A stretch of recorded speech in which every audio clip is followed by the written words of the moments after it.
Particular sponsor is one of the cornerstones of the modern part of the Golden Triangle, a fabled deposit, Eskay Creek, a deposit that made absolute fortunes during a very low part of the gold and silver cycle, being recycled. I have the great pleasure of interviewing Walter Coles, a young man who I've known long enough that I actually did business with his father going back in time.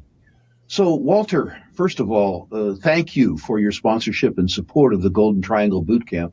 Thank you more particularly for your efforts on behalf of shareholders, including myself, for a very long time.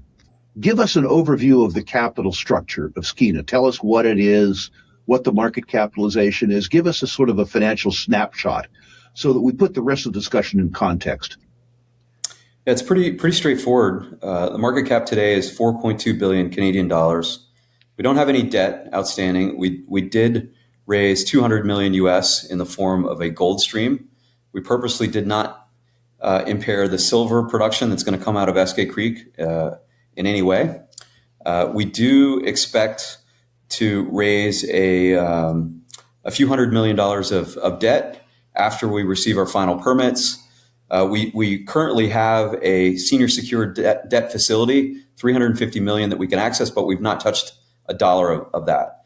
We put that in place so we could say we're fully funded, but it was high cost debt because we did it before we got our permits. As soon as we get our permits, we're going to replace it with lower cost debt. So that'll happen in the next 6 to 8 weeks. Tell us something about the feasibility studies. Tell us something about the asset, both in terms of net present value and in terms of the capital intensity relative to free cash flows over time. Yes, sure. It's a unicorn of a project. Today at spot prices, our 2023 feasibility study has an after-tax NPV of 8.5 billion. Again, put that in the context of our current market cap. That's about double.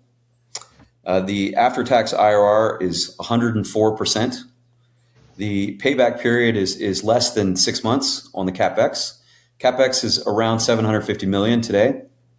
The NAV divided by the CapEx is over 8x.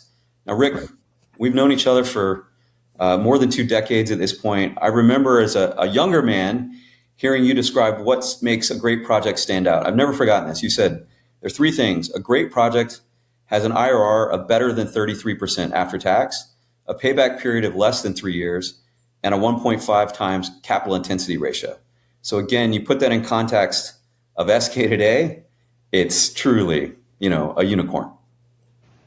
Indeed, a unicorn. Those people who are watching this who attended our developers boot camp will remember that Jonathan Goodman was more conservative than I, and he wanted a 2-to-1 relationship between capital and net present value. Jonathan Goodman being the son of one of the greatest mining investors in world history. And this project, congratulations, Walter, is 4 times Jonathan's fairly conservative cutoff. Now, let's get into the deposit itself. Tell us a bit about the history of the deposit, the former Eskay Creek deposit. Tell us, if you want, the sort of fabled history with Nedlitsky and Murray Pezim and all of those old giants of the mining business. But tell us how it came to be, and tell us how it rewarded shareholders before you all came along. Yes, it was. The deposit was discovered by Ron Nedlitsky, a famous, I would call him a national treasure for Canada. He discovered Eskay Creek. He ended up partnering with Murray Pezim, who was a legendary mine financier. They took it to a certain stage, and then they sold their company, and it was a hostile fight between Placer Dome and Ned Goodman's company, which name is escaping me. You remember the name of Ned's company? I don't. No. That doesn't matter. Anyway, Ned raised a lot of debt to outmaneuver Placer Dome, and he was able to take control of the deposit, and his company was the one that put it in production. Because they had so much debt, they did not look at open pitting it or building a mill. They basically started underground mining the guts of the high grade and direct shipping the ore to smelters in Asia. Then 4 years after they started mining in 94. In 1998, they did build a mill, and it was the highest grade underground mine operating in the world at scale, meaning it was doing like 350,000 ounces at a mind-boggling grade of 2 ounces gold equivalent per ton. It was like almost 80 grams gold equivalent per ton, like just mind-boggling. I mean, a typical underground gold mine today is 5 grams, right? So, we're talking like 16 times the average grade of an underground mine. It was funny. I saw an interview with Murray Pezim from the 90s, and he sounded very promotional. He goes, "I swear this mine is going to produce 3 million ounces of gold." Well, it went on up until 2008. It produced it was 168 million ounces of silver and 3.3 million ounces of gold. Like, incredible. Then it got shut down right in the middle of the financial crisis, and Barrick put it on care and maintenance. Barrick was going through all sorts of difficulties in the 10 years, after the global financial crisis. And we saw an opportunity. Well, Netolitsky, I repartnered with Netolitsky, and look, Netolitsky was the exploration geologist who found this thing, and he swore, he goes, "Well, I know where we drilled discovery holes, and they did not mine those areas. I promise you there's material still left." And so we approached Barrick. Barrick had shut it down, moved on, and we made Barrick an offer of, we basically asked if we could option their project, and if we exercised the option, we would take over all of their environmental liabilities. Barrick at the time had 30 plus assets in their closure portfolio, where they're spending an average of $2 million a year on environmental maintenance. So our proposal to Barrick gained traction, and we were able to do a deal with Barrick where we optioned it, and then we ended up acquiring the asset from Barrick in 2020 for 100%. And at the point in time that you acquired the asset, from Barrick's point of view, the high-grade core had been mined out. What was left? Well, there's two other things that in hindsight probably seem pretty obvious, but at the time weren't recognized by the management of Barrick. And that is that there was a new hydroelectric facility had been built after Barrick closed their facility 17 kilometers away. A Calgary oil and gas company spent $2 billion to build that hydro facility. When Eskay operated under Barrick, it was powered by diesel and propane. And when the price of oil hit $85 or $100 a barrel, energy costs represented 50% of the OPEX at Eskay historically. Now that we have hydropower right next door, energy will represent less than 5% of our operating cost. And we have a life of mine offtake agreement with BC Hydro at 5 cents per kilowatt per hour. So it's a massive paradigm shift on the cost side.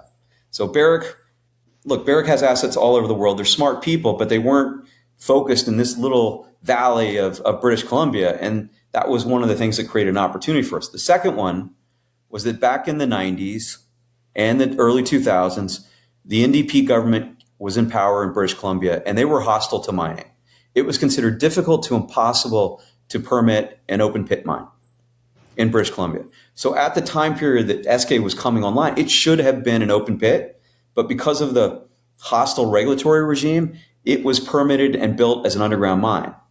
After Barrick walked away in the early 2000s, 2015, open pit mines started to be permitted in British Columbia. And so we were able to take advantage of the change in permitting regime to relook at this project as an open pit versus underground.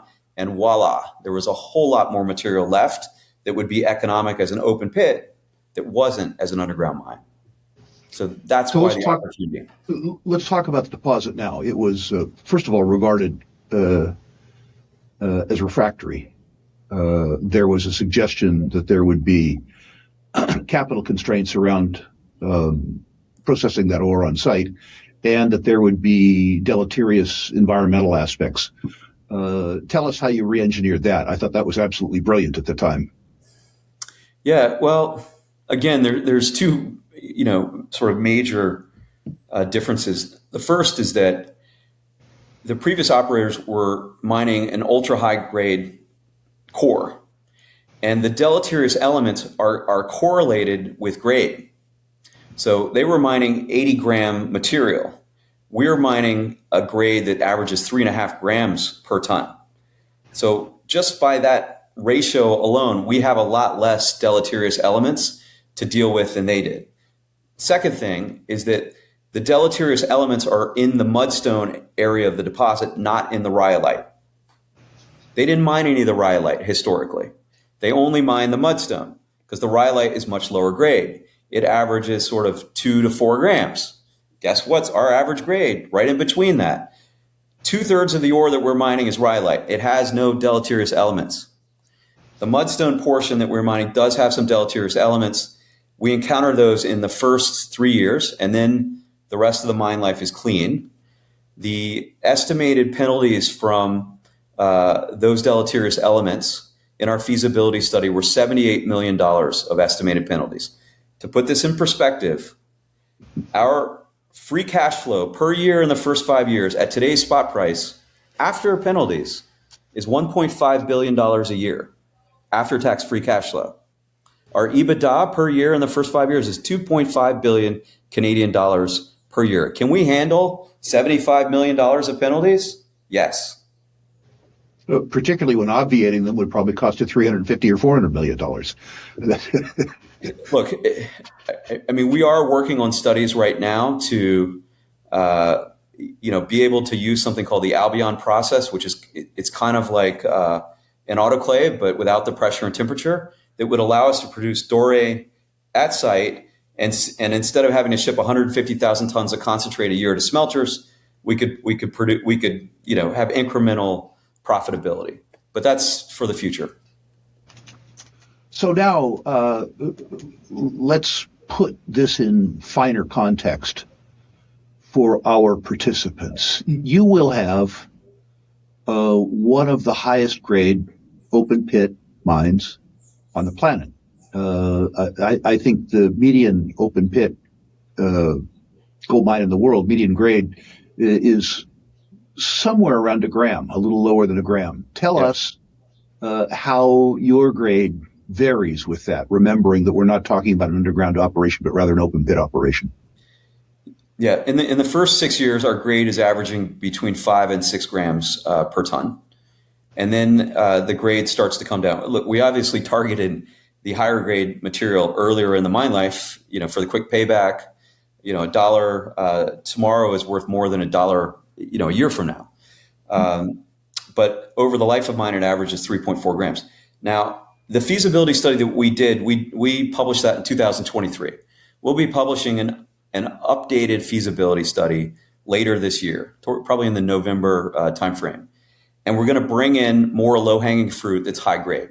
And an example of that would be our Snip deposit, which is located about 20 miles from Eskay Creek, very easy to truck the ore from Snip and run it through our mill. The grade of the ore at Snip, and we have about 1 million ounces in measured and indicated resource there, is averaging 9 to 10 grams per ton. So the idea is we bring that in and backfill years 6 through 10 material from Snip. We also have Albino Lake, where the historical tailings and waste rock was deposited. We have been drilling that. It's averaging 6 to 7 grams per ton. So again, low-hanging fruit we can bring in to backfill the mine life. Also, there's high-grade material underneath the pit.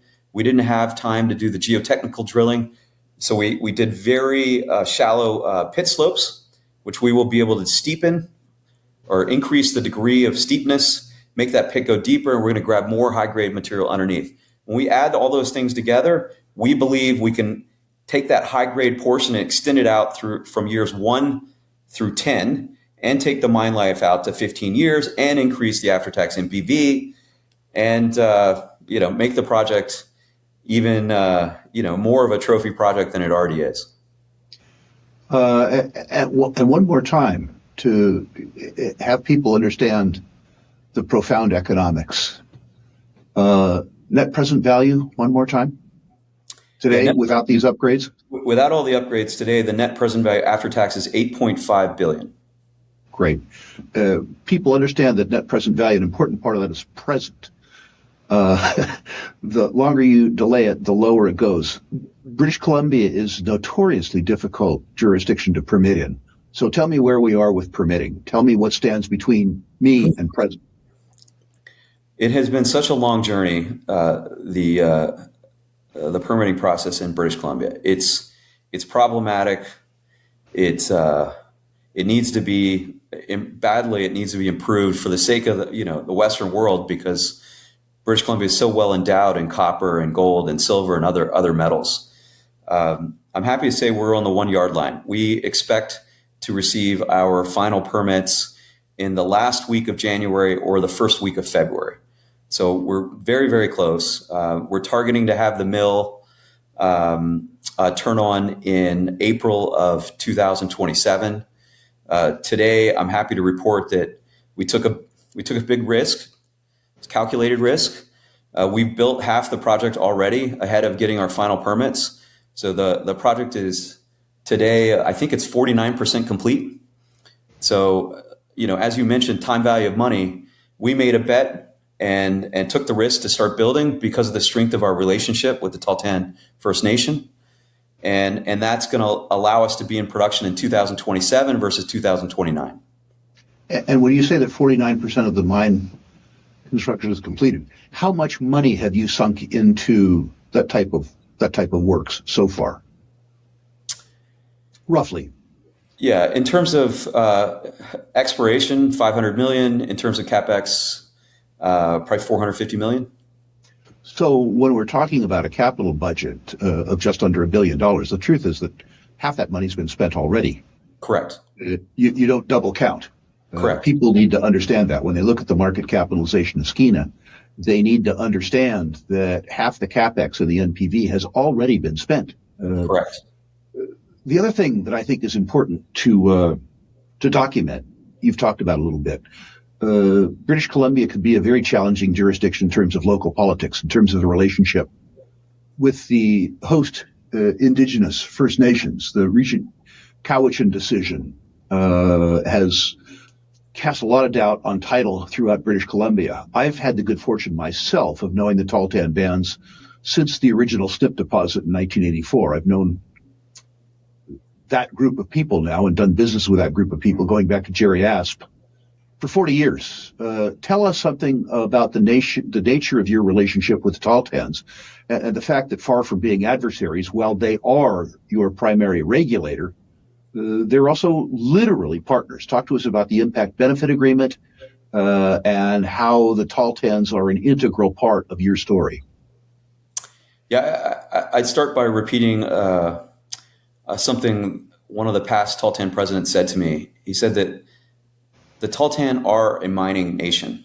Right. The reason they have 11% of the territory in British Columbia is because they mined obsidian in Mount Adziza.